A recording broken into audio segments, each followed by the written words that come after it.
Vou muito bem. Mas eu sou sempre aquele cara, né? Eu não sou do centrão, não, mas eu caminho do meio, tá? Nós vamos, à medida que a gente vai se conhecendo, a gente vai descobrindo muitas coisas. E cada vez que você cresce um pouquinho mais, é como uma cebola, que você tira uma casca, uma pétala ali, tem outra. E tem outra. Aí você fala, meu Deus, isso não acaba mais. É o caminho da perfeição. Ele precisa ser gostoso. Entendem isso que eu estou falando? Ele começar pelo simples, tá? A aula que nós demos foi vícios e defeitos. Os vícios são muito mais fáceis, eu já falei, do que trabalhar com os defeitos. Os defeitos, um deles é o egoísmo, que ele é natural na gente. Tá? Todos nós temos, um certo nível, egoísmo dentro de nós. Como é que eu vou eliminar o egoísmo? Como é que eu vou eliminar o orgulho? Como é que eu vou eliminar os ciúmes, a inveja?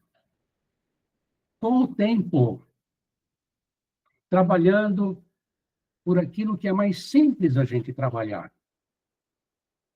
Igual aquele aluno lá, quem participou das palestras lá de quarta-feira, o Pedro Gesso, que foi meu aluno, e ele falou, olha, antigamente ele ficava super nervoso, ele xingava no trânsito os outros, porque alguém fez barbeiragem.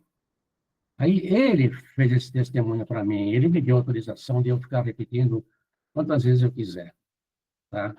Uma vez ele falou assim, Edson, eu não grito mais quando me fecham, tá? Eu falei, e aí, mas você não fica nervoso? Aí eu fico. Aí eu penso comigo, bobão, né? Foi um grande passo que ele deu, sabe? Isso é um exemplo. Então, a gente não deve ter ansiedade para a gente virar, nós não vamos ter asas, mas para que a gente transforme a nossa vida, para ser uma vida mais tranquila, mais feliz, tá? Com poucas coisas. Nesse livro aí que você mostrou, que a Célia mostrou, eu estou com ele aqui, deixa eu ver. Ah, é que eu pus a minha sala assim de estar lá deve ser a da Suíça, então eu tenho que ficar numa posição certa aqui, né? Tá? Vou falar um pouquinho do egoísmo, tá? Tá no livro isso. É o sentimento da necessidade de possuir que pode causar um desequilíbrio entre o dar e receber. Este sentimento é muito importante para a preservação da espécie. Se formos dar tudo o que temos, ficaremos sem nada e não sobreviveremos. Não é verdade? O cara que é egoísmo zero, ele dá tudo que ele tem, ele morre. Vai morar embaixo da ponte, vai virar pedinte, não é a solução. Precisamos guardar o nosso salário para que as nossas contas sejam pagas. Percebemos, então, que temos que agir como egoístas, caso contrário, não sobreviveremos no mundo atual. O mesmo acontece com os animais que precisam se defender para a manutenção da espécie. Para para os animais, esse comportamento pode ser considerado uma virtude, porque os preservam da extinção. Precisam ser egoístas para a alimentação dos filhotes e de si mesmos. Para os homens, passa a ser um defeito, quando existe o exagero da postura, extrapolando as necessidades básicas para viver. Acumulamos muito mais que as nossas necessidades, não é verdade? Se a gente olhar, muitas pessoas, se olharem no seu guarda-roupa, nos seus armários de cozinha, vai ver coisas que a gente não utiliza faz tempo e que dificilmente a gente vai utilizar. E tem tanta gente precisando disso, né? Pois não sabemos o que nos espera no futuro. Olha isso. É o futuro. Pensamos em nós e nos nossos familiares e amigos até a fartura. Evitamos dividir ou emprestar. É nosso. Vejam que isso são algumas das possíveis características do ser humano. Não posso generalizar o forte, o que é muito grave ou menos grave. A gente fala assim, é para mim, eu trabalhei para isso. O indivíduo egoísta pensa absolutamente em seus próprios interesses e não costuma se sensibilizar com a situação dos mais desvalidos. O problema é que as suas justificativas internas para este tipo de sentimento mascaram a sua visão para um autoconhecimento. A pessoa vive para si na maior parte das vezes. O egoísmo é o pai de todos os defeitos, está no Evangelho segundo o Espiritismo. Né? Consideremos o caso de uma pessoa ciumenta. Na verdade, isso está dentro do egoísmo, tá? Na verdade, ela tem medo de perder o outro. Percebem? Tá? Aquele que é ciumento, é o ciumento do seu carro, é ciumento da sua esposa, é ciumenta do seu marido, não sei o quê, é o medo de perder. Tá? É, o que não deixa de ser uma atitude egoísta. E a pessoa orgulhosa acha-se superior às outras e deseja para si as vantagens que ela julga merecer. Então, aí nós temos a parte do egoísmo, em paralelo com a do egocentrismo. São dois efeitos similares, mas o egoísmo é aquele que está ligado à parte material, tá? É o ter. O egocentrismo é a pessoa que busca sempre o melhor para si, o seu prazer, o egocentrismo. A pessoa que tem mais preguiça. Os vícios, por exemplo, é característica de uma pessoa que é mais egocêntrica, porque o vício dá prazer à pessoa, mas pode prejudicar o ambiente, parentes, filhos, avós, sei lá o quê, tá? Principalmente quem fuma em casa, etc. Tá? Então, é um tipo de comportamento, né? Mais egocêntrico. Aqui, nesse capítulo, o que eu fiz foi, de certa forma, relacionar o egoísmo como um pai de todos. Ele está ligado à parte do orgulho, está ligado à parte do egocentrismo, tá? O egocêntrico não está preocupado com os outros e busca sempre o seu prazer de uma forma bastante egoísta. A pessoa vaidosa pensa na sua beleza e na sua imagem, privilegiando a sua aparência. A vaidade, tem um capítulo sobre a vaidade, ela é importante. Você vai trabalhar, você não pode ir todo descabelado, sem tomar banho, né? De chinelão. Okay? Você vai para o centro tomar um passe, você não vai de bermudão. Ah, eu sou simples mesmo. Né? Aquelas camisetas lá de pescaria. Não é isso. Então, a vaidade, até um certo ponto, ela é indispensável, mas, passando o limite, ela acaba sendo um defeito. Com isso, a pessoa vaidosa tende a ser uma pessoa com uma visão muito centrada em si mesma, pois o que importa é a sua beleza e não a dos outros. Todos nós somos egoístas, embora em níveis diferentes. Aí eu dou alguns exemplos. A pessoa que acha que merece mais que os outros, tá? É um exemplo. Né? Ah, eu estudei mais, eu fiz mais isso, eu mereço mais, eu estou com mais fome, eu vou comer mais, eu cheguei primeiro. Por alguma razão, ela acha que é merecedora do bom e do melhor, escolhe o melhor e sente-se prejudicada quando outra pessoa conseguiu essa parte. Eu dou uns exemplos. Já vimos nos caixas do supermercado a luta para pegar a melhor fila. Tá? Isso está muito ligado a comportamento.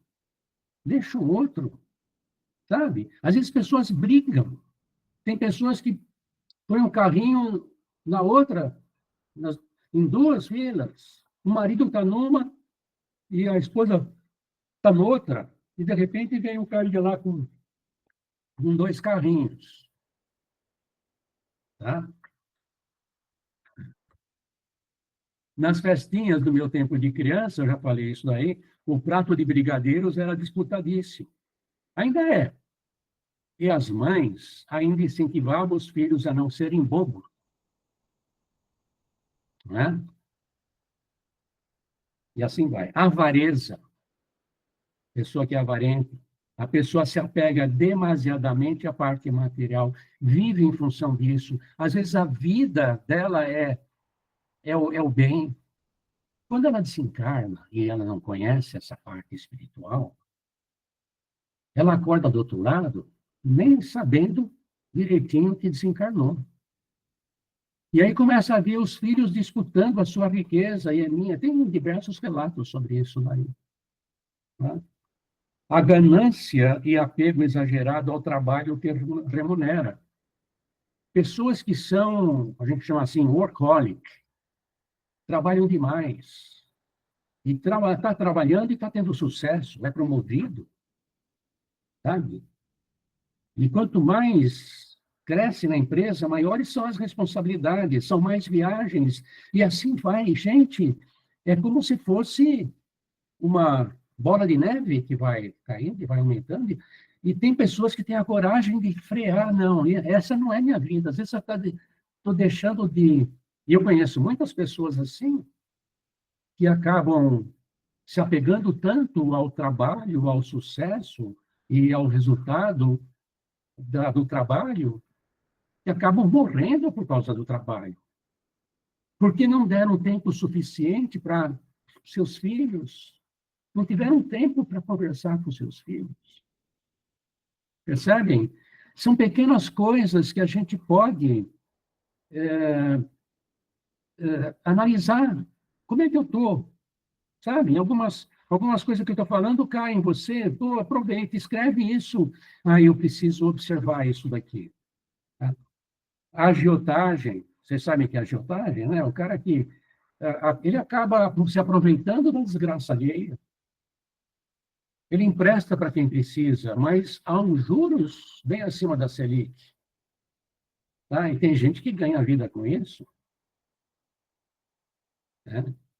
É um comportamento que a pessoa deve... está ganhando dinheiro com isso, mas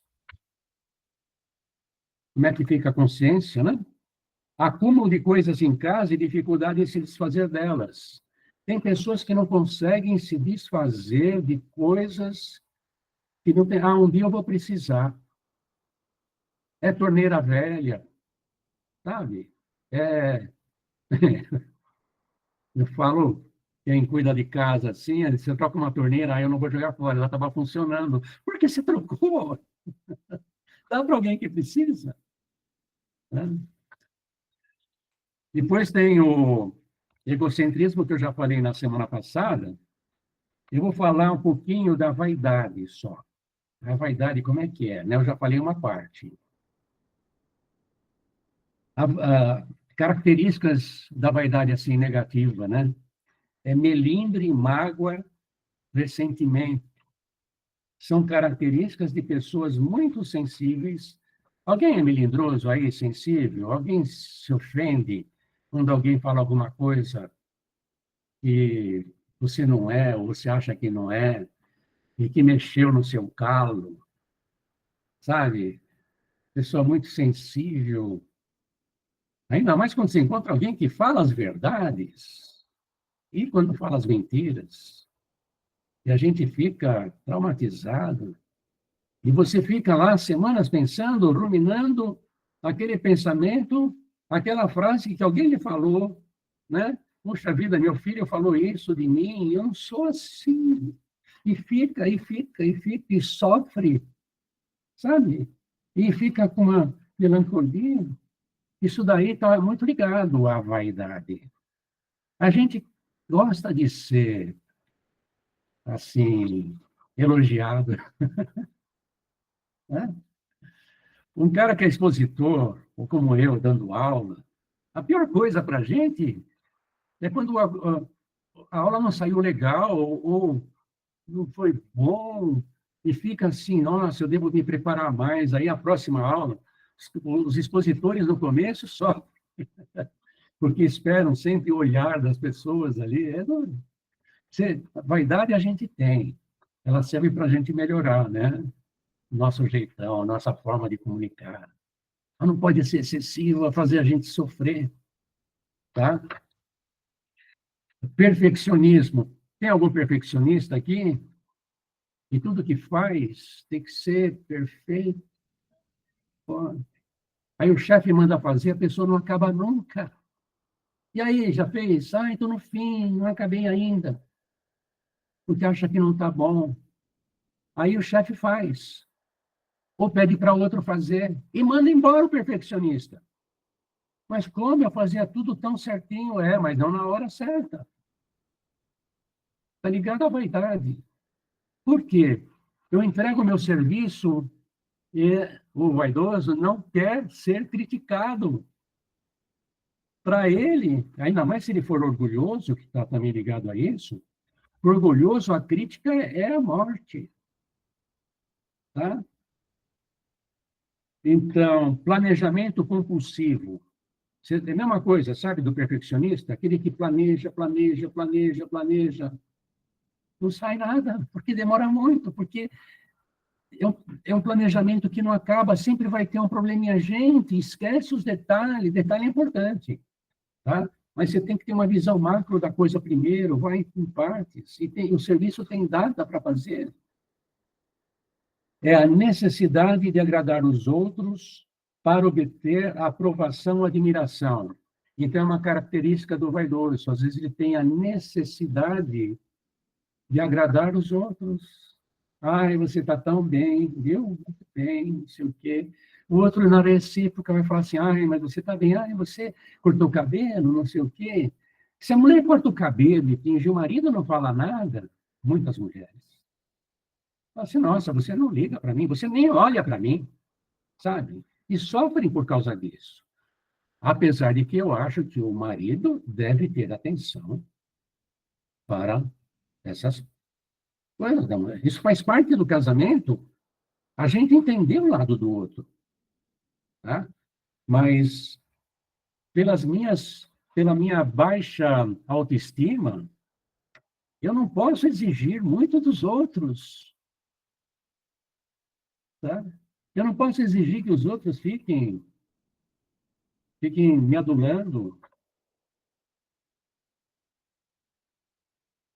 Então, olha, ah, a timidez está ligada à vaidade, sabiam disso?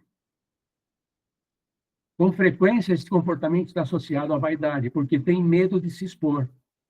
A pessoa tem medo de levantar a mão, tem medo de olhar para o lado para o professor, ele vai ser chamado. Então, ele fica assim, é tímido, ele não fala, sabe? Porque, às vezes, ele é obrigado a se expor, tá? Então, é terrível isso. Precisa se cuidar.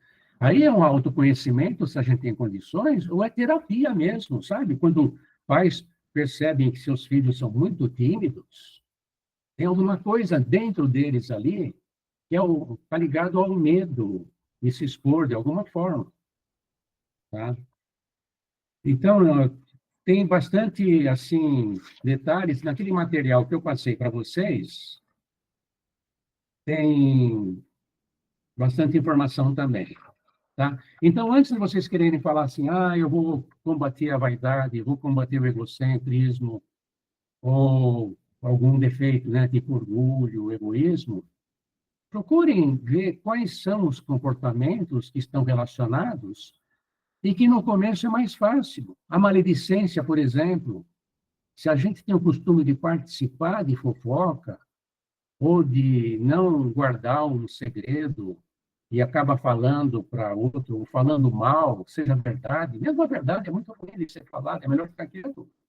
Quando vai machucar, não vai fazer bem. Esse é o critério, vai fazer bem para o outro? Tá? Então, a maledicência, ela está muito ligada a essa parte também daquele que quer subir. Eu falo mal do meu colega de trabalho, eu exponho as negatividades dele, para que os outros saibam que ele tem essas falhas. E eu vou expor as minhas coisas boas. Então, no nosso mundo tem muito disso. Que a gente saiba compreender os outros, sem querer revidar, né? E que nós possamos, aos poucos, anota Antigamente, nas nossas escolas de iniciação espiritual, nós usávamos uma caderneta, chamava caderneta pessoal. No nosso centro, nós abolimos essa caderneta, mas instituímos esse caderno, que é exclusivo para o curso. E é um caderno que você não precisa colocar como um diário, anotar diariamente, porque um dia, se vocês forem fazer o curso comigo, de passes e de mediunidade, eu vou pedir esse caderno para ver o aproveitamento, se a pessoa está focada na sua reforma íntima, né?